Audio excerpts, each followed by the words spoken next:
Hello students. हम MA final इतिहास के बारे में बात कर रहे हैं। हमारा आज का जो बुक का है उसका नाम है आधुनिक भारत में सामाजिक एवं आर्थिक इतिहास। आज का टॉपिक हम लेंगे भारत में महिला संगठनों का उदय। भारत में 19वीं शताब्दी के सामाजिक सुधारों के समक्ष नारी स्थिति में सुधार का एक विशेष मुद्दा बना। हमें पता है, इसके पहले भी हमने जो वीडियोस देखे हैं उसमें नारी की स्थिति के बारे में चर्चा की है कि किस प्रकार नारी की स्थिति खराब हुई और शोचनीय हुई और उसको सुधारने के लिए किस तरह से हमारे कार्यकर्ता या सुधारक आगे आए और उन्होंने नारी की शोचनीय स्थिति को से उनको उभारा। इसके लिए कई संगठन भी बने, उसके बारे में आज हम इसमें टॉपिक पे हम चर्चा कर रहे हैं। तो हमने इसमें देखा कि 19वीं शताब्दी के सामाजिक सुधारों के समक्ष नारी की स्थिति में सुधार एक विशेष मुद्दा बना और इन सुधारों के द्वारा नारी समाज की विभिन्न कुप्रथाओं का विरोध, नारियों की शिक्षा पर बल दिया गया और इन सुधारकों ने स्त्रियों को घर की चार दीवारों से बाहर निकालकर उन्हें सार्वजनिक जीवन में लाने का प्रयत्न किया। 20वीं शताब्दी में भारत में बदलती हुई राजनीतिक परिस्थितियों में भारतीय नारी को नारी संगठन बनाने की आवश्यकता अनिवार्य रूप से मानी गई। स्वतंत्रता से पूर्व महिला आंदोलन के दो चरण थे। पहला तो 1910 से 1928 और दूसरा 1928 से 1947। अब पहले चरण की हम बात करेंगे तो इसकी स्थापना सरला देवी चौधरानी ने 1910 में भारत स्त्री महामंडल की स्थापना की। यह आपका एक क्वेश्चन तैयार हो रहा है कि सरला देवी चौधरानी कौन थी और उन्होंने क्या किया। तो भारत स्त्री महामंडल की स्थापना की और उन्होंने 1910 में इसकी स्थापना की। उसका उद्देश्य क्या था? नारी समस्या पर विचार करना। इस संगठन ने नारियों की सामाजिक एवं शैक्षणिक स्तर को ऊंचा उठाने के लिए नारी चेतना का कार्य अपने हाथों में लिया। इसी क्रम में दूसरा प्रयास सरोज नलिनी दत्त के द्वारा किया गया। सरोज कौन थी? ये बंगाल की एक प्रतिष्ठित परिवार से संबंधित थी और गांव में जब इन्होंने देखा कि अशिक्षित स्त्रियां एकांत जीवन व्यतीत कर रही है और तब इन्होंने इस समस्या पर विचार किया और 1913 में पावना में प्रथम महिला समिति बनाई। इसके बाद उसने वीरभूमि, सुल्तानपुर, रामपुर हाट, बांकुड़ा आदि नगरों में ऐसी ही महिला समितियों की स्थापना की।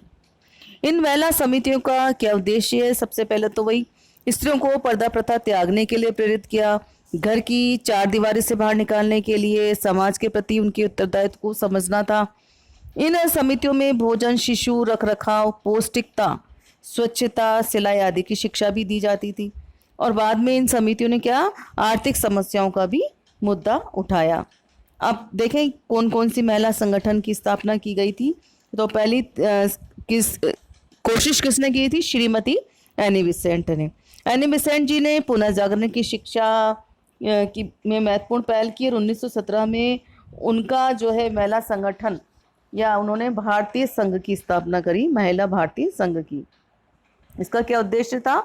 जो महिलाएं थी उनमें राजनीतिक जागरूकता लाना।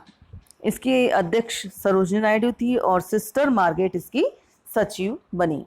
इस संस्था ने नारियों को मताधिकार की वकालत की और इस संबंध में सरकार को एक मेमोरेंडम दिया। महिलाओं में राजनीतिक चेतना उत्पन्न करने की दृष्टि से ये एक महत्वपूर्ण संघ था।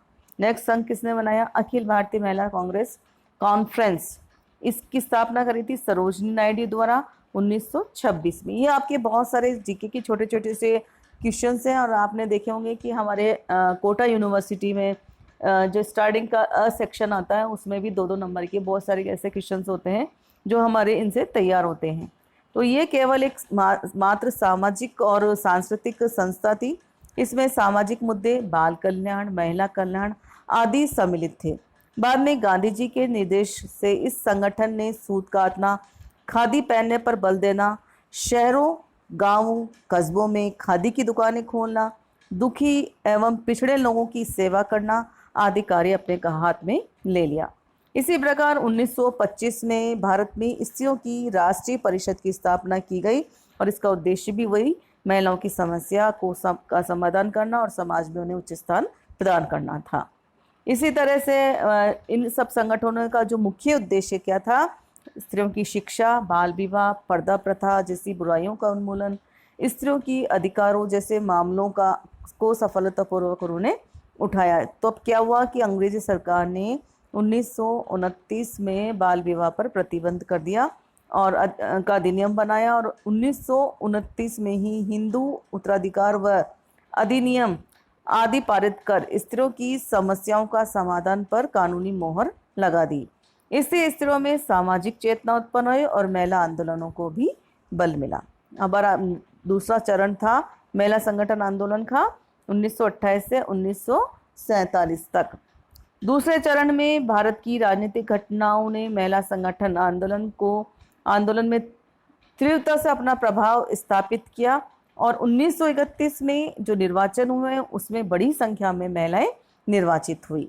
1947 में 41 आरक्षित स्थानों पर महिलाएं निर्वाचित हुई।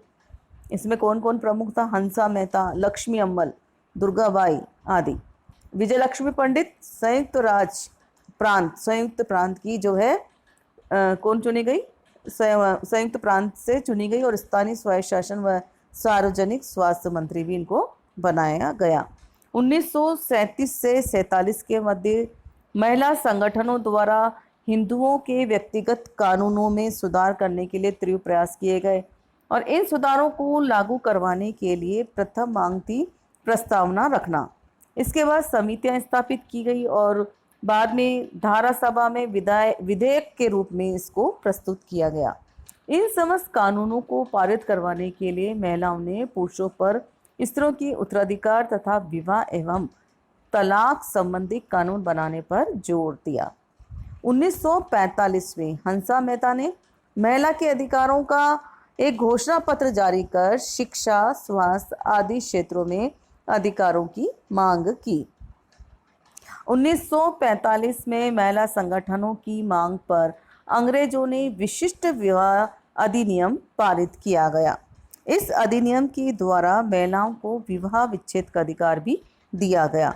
इस अधिनियम के 22वें सेक्शन के अंतर्गत संभोग के अधिकार की मांग की जा सकती थी। इसकी समस्त शर्तें हिंदू विवाह अधिनियम से मिलती जुलती थी। अब सेक्शन 23 और 25 में क्या किया गया? इसके अंतर्गत अलगाव व विवाह विच्छेद संबंधी प्रावधान हैं। आगे चलकर जब स्वतंत्र भारत में 1956 में भारत सरकार ने उत्तराधिकारी अधिनियम 1956 पारित कर विवाहित स्त्रियों को अपनी इच्छा के अनुसार इच्छा पत्र पर अपनी संपत्ति को बांटने का अधिकार दिया। तो इस प्रकार से ये महिला संगठन थे जिससे सक्रिय आंदोलन हुआ, लोगों में जागरूकता आई, महिलाओं में स्पेशली, और वे अपने अधिकारों के प्रति सचेत हुई। इन संगठनों ने समाज में व्याप्त कुरीतियों के बारे में भी चेतना जागृत की और इन संगठनों ने महिलाओं को यह भी स्पष्ट कर दिया कि जब तक वे स्वयं परिस्थिति को बदलने का बीड़ा नहीं उठाएगी तब तक उनकी स्थिति में सुधार नहीं होगा। अब हम पढ़ेंगे समाज में महिला शिक्षा का विकास। अब वैदिक काल के बारे में हम बराबर पढ़ते भी आ रहे हैं कि किस प्रकार से महिलाएं वेदों का अध्ययन करती थी। ऋग्वेद के कई मंत्रों की रचना में उनका भी महत्वपूर्ण हाथ रहा, किंतु जैसे जैसे उत्तर वैदिक काल आया और उसके बाद वेदों को क्या कहा, अपौरुषेय बता गया और उन्हें स्त्रियों की पहुंच से बाहर बताया गया। अब मध्यकाल में तो हमें पता ही कि स्त्रियों की स्थिति क्या हुई थी और धीरे धीरे उनकी स्थिति गिरती गई, किंतु फिर वापस भक्ति काल जब आया या भक्ति आंदोलन आया तो इन संतों ने स्त्री पुरुषों को समान मानते हुए अपनी लोक भाषाओं में अपनी शिक्षा या जो उस समय भाषा चलती थी उसमें शिक्षा का प्रचार प्रसार किया, जिससे स्त्रियों को लोक भाषा में सृजित साहित्य को पढ़ने का अवसर मिला। इससे स्त्रियों की शिक्षा के क्षेत्र में रुचि बढ़ी। लोक भाषा आप जानते हैं, लोक भाषा जैसे हम जिस पर्टिकुलर जगह पर रहते हैं, जैसे हाड़ौती कोटा की है तो हर कोई हिंदी समझ नहीं सकता, संस्कृत नहीं समझ सकता घर की जो महिलाएं हैं, लेकिन यदि उन्हें हाड़ौती में बात की जाए जो इस भाषा को जानती है तो फटाफट उनको वो चीज़ समझ में आती है। तो ये लोक भाषा के की तरह ही है उस समय, जो लोक भाषा उस समय स्थानीय स्तर पर प्रचलित थी। आधुनिक भारत में महिला शिक्षा के प्रति समाज एवं धर्म सुधारकों के द्वारा मुख्य भूमिका निभाई गई। अब दयानंद सरस्वती के बारे में पढ़ते हैं। इन्होंने क्या किया, स्त्रियों के उपनयन संस्कार के पक्ष में थे और लड़कियों को उन्होंने कहा कि उन्हें 16 वर्ष तक शिक्षा लेनी चाहिए, और इसके लिए उन्होंने कौन सा स्थापित किया था, आर्य समाज। तो उन्होंने क्या करा, आर्य समाज के द्वारा कई पुत्री पाठशालाओं की भी स्थापना की गई, और ईश्वर चंद्र विद्यासागर की वायसराय की काउंसिल के एक सदस्य बेतने को अपने विचारों से उन्होंने प्रभावित करके स्त्रियों के लिए 1849 में बेतने महाविद्यालय खुलवाने में वे सफल रहे, ईश्वरचंद्र विद्यासागर। ये स्त्री शिक्षा के लिए महत्वपूर्ण कदम था। 1884 में महादेव गोविंद राणादे द्वारा स्थापित कन्या विद्यालय स्त्री शिक्षा के क्षेत्र में एक महत्वपूर्ण प्रयास सिद्ध हुआ।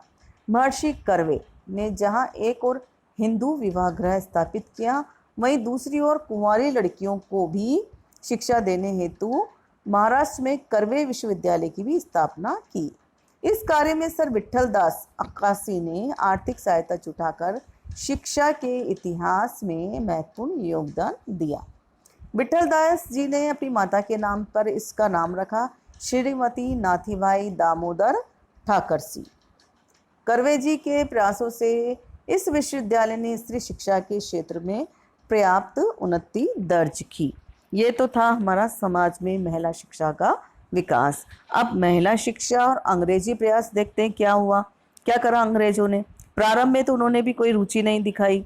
उच्च शिक्षा के क्षेत्र में उन्होंने भी प्रयास किए थे, और इनमें 1780 में कलकत्ता मदरसा मुस्लिम वर्ग को प्रसन्न करने के लिए, और 1791 में बनारस संस्कृत कॉलेज हिंदुओं को संतुष्ट करने के लिए, और मद्रास में 1800 में फोर्ट विलियम कॉलेज की स्थापना दोनों वर्गों के हितों के लिए की गई। किंतु फिर बाद में क्या हुआ, ईसाई प्रचारकों ने महिला शिक्षा की दिशा में भी कदम उठाए। 1787 में मद्रास की श्रीमती कैंपबेल ने एक महिला अनाथालय तथा डॉक्टर एंड्रयू बेल ने बाल श्रम आश्रम खोला। मिशनरियों ने मद्रास, बंगाल, बंबई में दान आश्रित विद्यालय स्थापित किए और बालिकाओं की शिक्षा की व्यवस्था की। चार्ल्स ग्रांट के अनुरोध पर ब्रिटिश सरकार ने 1793 के चार्टर द्वारा भारत में शिक्षा व्यवस्था हेतु 1 लाख रुपए की धनराशि निर्धारित की। इस प्रकार 18वीं शताब्दी में महिला शिक्षा की कोई व्यवस्था नहीं थी, और अब 19वीं शताब्दी के प्रारंभ में के शिक्षा के क्षेत्र में प्राच्य पाश्चात्य विवाद के कारण कोई शिक्षा न हो सकी। 1824 में सरकार द्वारा कलकत्ता, आगरा, दिल्ली, मुरादाबाद में कॉलेजों की स्थापना की गई। राजा राम मोहन राय के प्रयासों से पाश्चात्य शिक्षा पद्धति को स्वीकार किया गया, और 1833 में मेकाले विवरण पत्र द्वारा इसको मान्यता मिल गई। ईसाई धर्म प्रचारकों द्वारा बालिकाओं के विद्यालयों में वृद्धि की गई, और इसमें भी 1833 के चार्टर द्वारा शिक्षा की धनराशि में वृद्धि की गई। 1854 में वुड के घोषणा पत्र में स्त्री शिक्षा के प्रसार पर बल दिया गया। तो इस प्रकार से इन शिक्षाओं के लिए काफ़ी प्रयास भी किए गए, फिर भी ये बहुत धीमी गति थी। न सरकार ने स्त्री शिक्षा का महत्व समझा और न जनता ने इसका पक्ष लिया। तो इस प्रकार कई बार क्या होता है कि उस समय कुरीतियाँ थी, जैसे कि बाल विवाह, पर्दा प्रथा, पाश्चात्य संस्कृति, ये स्त्री शिक्षा के बाधक बने हुए थे। अब हम देखते हैं भारतीय शिक्षा आयोग 1882 का, या हंटर कमीशन। इसमें क्या था, इसने स्त्रियों की शिक्षा की जो सोचने बात थी ने ये बात स्पष्ट की कि स्त्री शिक्षा अभी तक अधिक पिछड़ी हुई दशा में है, अतः ये बात की आवश्यकता है कि इसका प्रत्येक विधि से पोषण किया जाए।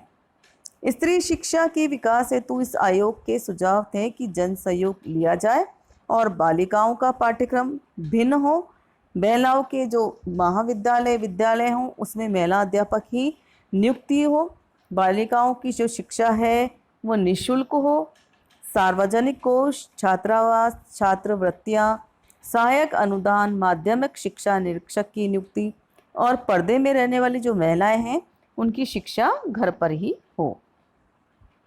ये इसमें प्रयास किए गए थे। आयोग की सिफारिश के अनुसार स्त्री शिक्षा की प्रगति 1842 से 1902 की अवधि में प्राथमिक रूप से प्रारंभ हो गई थी और धीरे धीरे जो महिलाओं व पुरुषों में साक्षरता थी उसका अंतर भी निरंतर बढ़ता रहा था अब तक तो।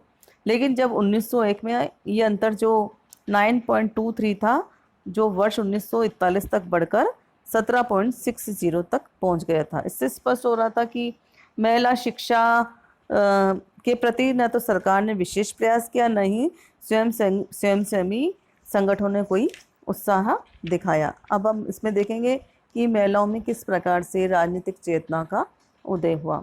1917 में श्रीमती सरोजिनी नायडू के नेतृत्व में भारतीय महिलाओं ने के एक प्रतिनिधि मंडल ने ब्रिटिश संसद में पुरुषों के साथ सरलता के आधार पर स्त्रियों के मताधिकार की मांग पेश की। 1921 के सुधार अधिनियम के अनुसार केवल शिक्षित महिलाओं को ही यह मताधिकार दिया गया।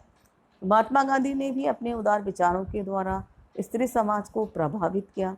गांधी जी का विश्वास था कि समाज के पुनर्निर्माण में स्त्रियों को एक सुनिश्चित भूमिका अदा करनी चाहिए और सामाजिक न्याय पाने के लिए उनको समता के अधिकार को मान्यता देना एक अनिवार्य कदम है। इन विचारों से प्रभावित होकर 1930 में प्रतिनिधि महिला संगठनों की एक बैठक में स्त्री पुरुष के भेदभाव के बिना वयस्क मताधिकार की तत्काल स्वीकृति की मांग की।